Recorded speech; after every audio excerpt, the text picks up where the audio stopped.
Model view controller approach क्या है कि आपकी जो बैकएंड वाली कोडिंग है उसके आप क्या कर लोगे, मॉडल बनाओगे और मॉडल आपके पास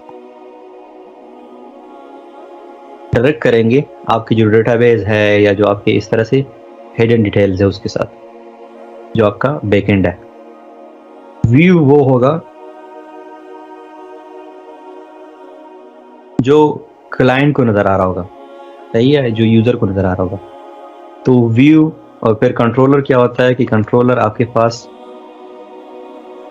मॉडल और व्यूज को कनेक्ट करते हैं। यानी अब यूजर ने कोई इनपुट दे दिया यूजर इंटरफेस के जरिए, कंट्रोलर क्या करेगा कि वो मॉडल को पास करेगा, मॉडल उसको कुछ रिजल्ट्स देगा, मॉडल वापस वो रिजल्ट्स कंट्रोलर को देगा, कंट्रोलर वापस क्या करेगा, उसको डिस्प्ले कर देगा व्यू में। ये एमवीसी का एक जेनेरिक कॉन्सेप्ट है। हम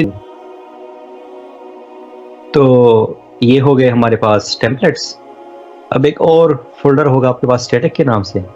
स्टैटिक में क्या होगा कि आपकी जितने एसेट्स हैं, assets means images, scripts, CSS और जावास्क्रिप्ट, ये सारी चीजें आपकी स्टैटिक डायरेक्टरी में पड़े होंगे। अगर कोई वही है तो आप इधर से इमेजेस रिप्लेस कर सकते हैं अगर सिंपली एडिट करना चाहें, और फॉन्ट्स चेंज कर सकते हैं इधर से, और सीएसएस अपना अगर आप इंक्लूड करना चाहें तो आपने इस डायरेक्टरी में रखना है।